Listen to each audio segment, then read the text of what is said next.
Okay, student. So next, see, that is about the replication of the DNA bond. Okay. आता त्यानंतर काय होतं बघा, तर पुढे डीएनए मॉलिक्यूल हा कट झाल्यानंतर दुसरा एक एन्झाइम येईल, that is the helicase enzyme. Next enzyme that is the helicase enzyme. So this helicase enzyme, it mainly helpful and that is for the unwinding of the strands. म्हणजे आता इथं दोन strand जे आहेत हे एकमेकाला वाइंडिंग झालेले आहेत, बरोबर आहे. इथं स्ट्रँड हा कट झाला, बरोबर आहे. कोणी कट केला? एंडोन्यूक्लियस एन्झाइमने काय केलं? फॉस्फोडायस्टर बॉन्ड कट केला या पॉइंट ऑफ ओरिजिन मधून. आणि मग पॉइंट ऑफ ओरिजिन मधून कट केल्यानंतर काय होईल, तर इथं दोन स्ट्रँड्स हे सेपरेट व्हायला सुरुवात होते. आणि स्ट्रँड सेपरेट होताना हे जे हेलिकेज एन्झाइम आहे, it is also non as the DNA unwinding protein. DNA unwinding protein. DNA unwinding protein, or it is also known as the REP protein. REP, REP protein. Helicase enzyme, it is also known as DNA unwinding protein, or it is also known as the REP protein. Okay, so here this helicase enzyme, it mainly helpful for the breaking of the weak hydrogen bonds. म्हणजे इथं दोन nitrogen basis मध्ये जे काही hydrogen bonds असतात, म्हणजे आता इथं बघा हे जे स्ट्रँड आहेत हे दोन स्ट्रँड्स आता एकमेकापासून सेपरेट होणार आहेत, बरोबर आहे. हे कट झाल्यानंतर हे पूर्ण अनवाइंडिंग होईल, बरोबर आहे. आणि अनवाइंडिंग झाल्यानंतर इथं हा डीएनएचा पोर्शन जो आहे बघा, हे दोन स्ट्रँड्स हे आपल्याला असे सेपरेट झालेले दिसतील. आणि सेपरेट झाल्यानंतर या पद्धतीनं की इथं समजा ॲडेनाइन असेल त्याची पेरिंग थायमिन बरोबर असेल, बरोबर आहे. इथं ग्वानिन असेल त्याची पेरिंग सायटोसिन बरोबर असेल, बरोबर आहे. त्यानंतर इथं काय असेल तर थायमिन असेल, इथं ॲडेनाइन असेल, ठीक आहे.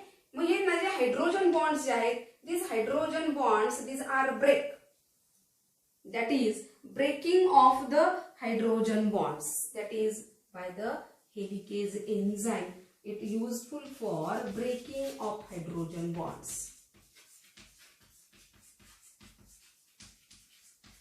These hydrogen bonds which are present between the nitrogen two nucleotides, that is nucleotide किंवा नायट्रोजन बेस पेअर मधले जे काही हायड्रोजन बॉन्ड हे ब्रेक करण्याचं काम हे कोण करतं? That is the helicase enzyme, or it is also known as the DNA unwinding protein.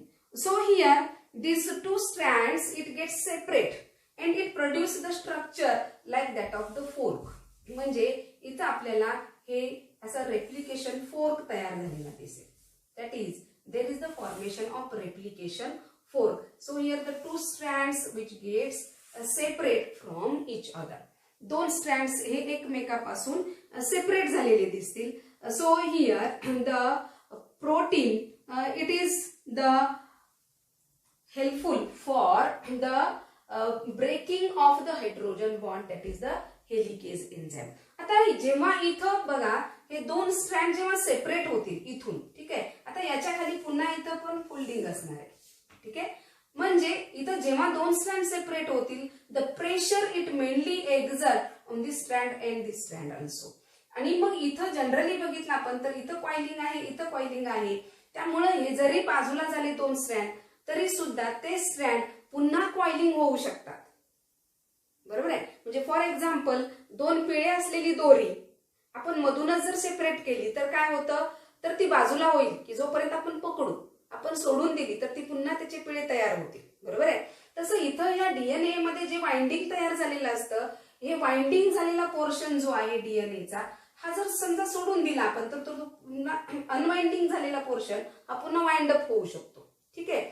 आणि मग हा जो सेपरेटेड स्ट्रँड आहे हे असेच सेपरेट व्हावेत. म्हणजे बघा आता इथं डीएनए मध्ये एंडोन्यूक्लियस एन्झाइमने काय केलं तर इथं कट घेतला, बरोबर आहे.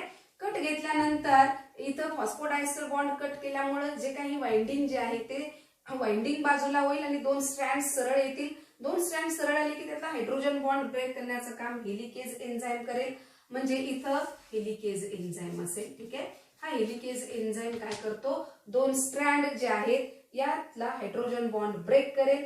ठीक आहे. आणि इथं रेप्लिकेशन फोर्क तयार होईल. आता हा रेप्लिकेशन फोर्क तयार झाला, परंतु हे दोन स्ट्रँड हे आहे असेच सेपरेट राहावे. That is here for the unwinding of the DNA.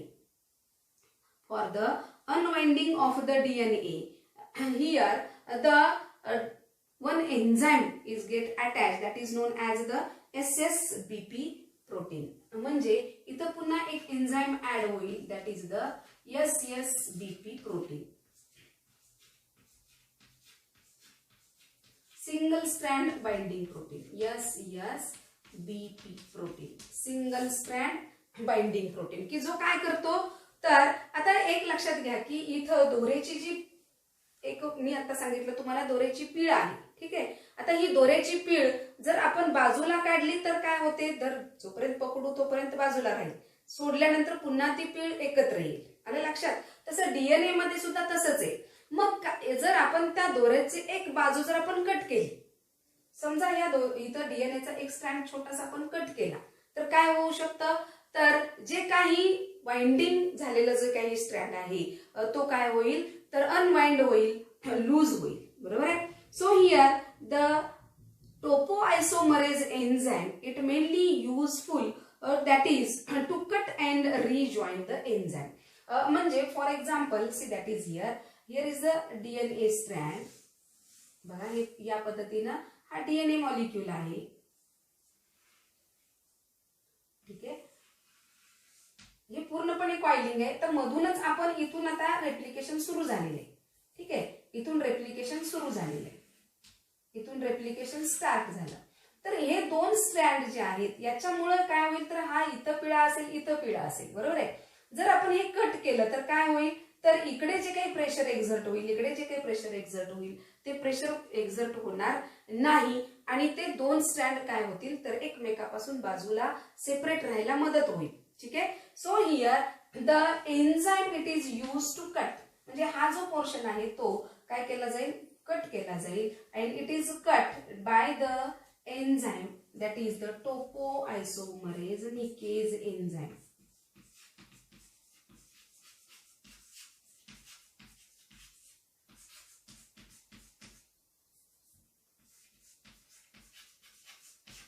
Topoisomerase nickage enzyme.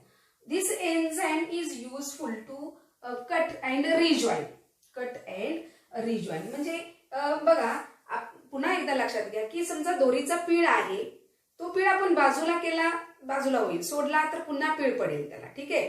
तर तो पुन्हा पीळ पडू नये यासाठी काय केलं जातं, तर समजा ती दोरीच आपण छोटीशी कट केली तर काय होईल, ती वाइंडिंग जे आहे ते लूज होईल. बरोबर आहे. So to cut and join the DNA molecule, here one enzyme is used that is the topoisomerase nickase enzyme. It used to cut and join the DNA molecule. म्हणजे सुरुवातीला बघा आता हा डीएनए चं रेप्लिकेशन स्टार्ट होते, लक्षात येते.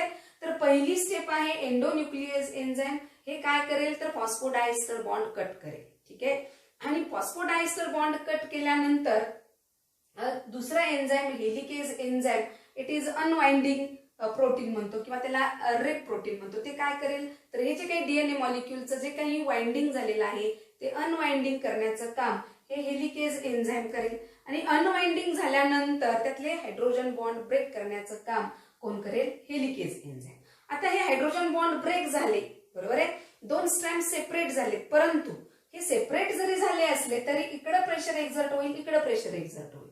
बरोबर आहे. आणि हे प्रेशर जे काही एक्झर्ट झालेलं आहे हे प्रेशर रिमूव्ह करणं महत्वाचं आहे. आणि हे प्रेशर रिमूव्ह करण्यासाठी topoisomerase nickage enzyme is useful to cut and join the DNA. म्हणजे हा एक डीएनएचा जो स्ट्रँड आहे तो कट होतो. कट केला की हे प्रेशर किंवा इकडे येणारं प्रेशर हे काय होईल, एक्झर्ट होणार नाहीये. आणि हा कट केल्यानंतर पुन्हा ते जॉईन करण्याचं काम हे एन्झाईम करतं, that is the topoisomerase nickage enzyme. This topoisomerase linkase enzyme it useful to cut and join the DNA molecule. ठीक आहे. आता जेव्हा दोन DNA चे स्ट्रँड जे आहेत हे कट आणि जॉईन केल्यानंतर इथं आपल्याला इथं रेप्लिकेशन फोर्क तयार झालेला दिसेल, बरोबर आहे. So this replication fork it is the replication fork.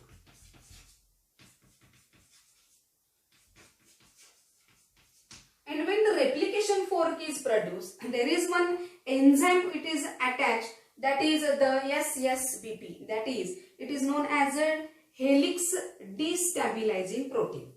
SSBP म्हणजे त्याला काय म्हटलं जातं, helix destabilizing protein. SSBP, single strand binding protein, or it is also known as helix destabilizing protein. Helix destabilizing protein. So this helix destabilizing protein, it mainly helpful to separate the two strands. To separate the two strands. That is to keep the two strands away from each other. म्हणजे इथं हे दोन strands एकमेकांपासून separate ठेवण्याचं काम हे कोण करतं, SSBP protein, single strand binding protein. So this protein it kept the two strands away from each other. That is it helpful to prevent the coiling of the two separated strand. म्हणजे हे दोन separate strand आहेत ते पुन्हा coiling होऊ नयेत, त्यांना आहे असं सेपरेट ठेवण्याचं काम कोण करतं, SSBP protein. That is the single strand binding protein. SSBP, single strand binding protein. Okay, and it is also known as the helix destabilizing protein. It is also known as helix destabilizing protein. Okay, so see that is once again, पुन्हा एकदा एक एक enzyme लक्षात घ्या. पहिलं enzyme कोणतं सांगितलं मी, endonuclease enzyme. It mainly helpful to form the nick, म्हणजे जनरली फॉस्फोडायस्टर बॉन्ड कट करण्यासाठी एन्झाइम यूज केलं जातं, एंडोन्यूक्लियेज एन्झाइम. ठीक आहे. दुसरं एन्झाइम सांगितलं मी, helicase, DNA helicase enzyme. This DNA helicase enzyme it mainly known as the DNA unwinding protein, म्हणजे दोन स्ट्रँड जे आहेत हे अनवाइंडिंग करण्याचं काम कोणी केलं, helicase enzyme. It is also non as a rape protein, यालाच काय म्हटलं जातं, रेप प्रोटीन. आणि मग हेलिकेज एन्झाइम अजून काय करतात, तर दोन नायट्रोजन बेस मधला जे हायड्रोजन बॉन्ड आहेत ते ब्रेक करण्याचं काम सुद्धा कोणी केलं, हेलिकेज एन्झाइम. त्यामुळे दोन स्ट्रँड सेपरेट झाले, त्यातले हायड्रोजन बॉन्ड्स ब्रेक झाले. आता इथं दोन स्ट्रँड सेपरेट झाले, परंतु जेव्हा दोन स्ट्रँड सेपरेट होतात तेव्हा इथे एक प्रकारचं प्रेशर एक्झर्ट होतं. आणि हे प्रेशर एक्झर्ट जे होतं की ज्याच्यामुळे हे कॉइलिंग जे आहे डीएनएचं, हे कॉइलिंग मुळे प्रेशर एक्झर्ट झालेलं आहे. आता हे प्रेशर रिमूव्ह करण्यासाठी इथं काय केलं जातं, टोपोआयसोमरेज निकेज एन्झाइम जे आहे हे काय करतं, तर हा डीएनएचा एक स्ट्रँड कट करतं. हे प्रेशर एक्झर्ट जे झाले ते रिमूव्ह होईल, बरोबर आहे, आणि ते पुन्हा जॉईन करतं. So to cut and join the DNA, single strand DNA, that is the topoisomerase nickase enzyme is useful. ठीक आहे. त्यानंतर दुसरं अजून एक एन्झाइम आपण बघितलं, that is the when the two strands get separate out. Okay, so to prevent the coiling, पुन्हा coiling होऊ नये यासाठी अजून एक एन्झाइम यूज होतं, that is the SSBP protein, single strand binding protein. It helpful that is to prevent the coiling, किंवा दोन strand जे सेपरेट झालेले आहेत, that is separated strand to keep the stable separated strand. Okay, separated strand stable ठेवण्याचं काम हे कोण करतं, तर SSBP protein, that is helix destabilising protein. Okay, so this are the enzymes. आणि या पद्धतीने आपण आता फक्त इथं बघितलं की दोन स्ट्रँड सेपरेट कसे झालेले आहेत. Okay student, so in next lecture we can see that is the next part of the DNA replication in the eukaryotes. So today we stop here.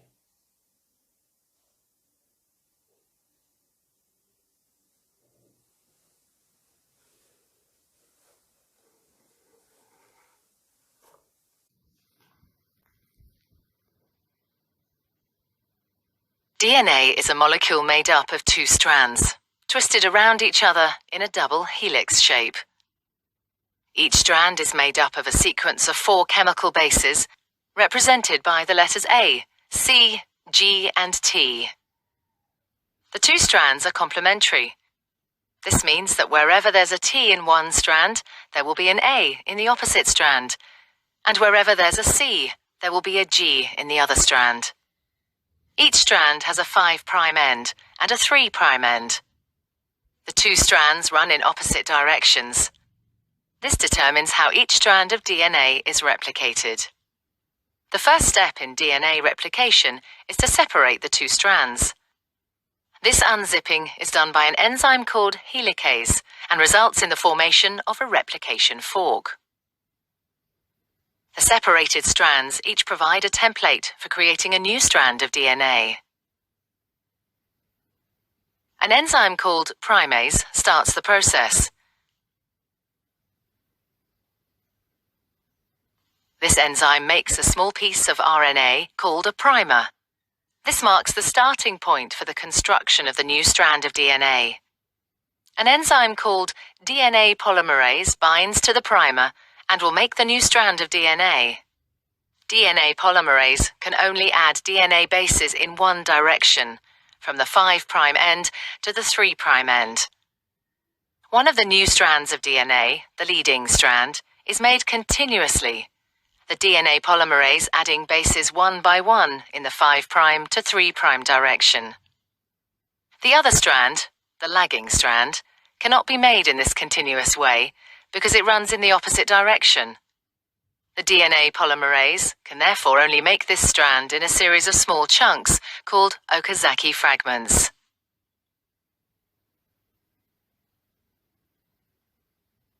Each fragment is started with an RNA primer. DNA polymerase then adds a short row of DNA bases in the 5' to 3' direction.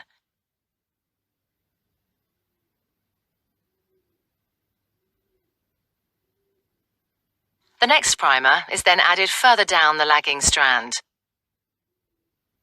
Another Okazaki fragment is then made, and the process is repeated again. Once the new DNA has been made, the enzyme exonuclease removes all the RNA primers from both strands of DNA. Another DNA polymerase enzyme then fills in the gaps that are left behind with DNA. Finally, the enzyme DNA ligase seals up the fragments of DNA in both strands to form a continuous double strand. DNA replication is described as semi-conservative because each DNA molecule is made up of one old, conserved strand of DNA and one new one.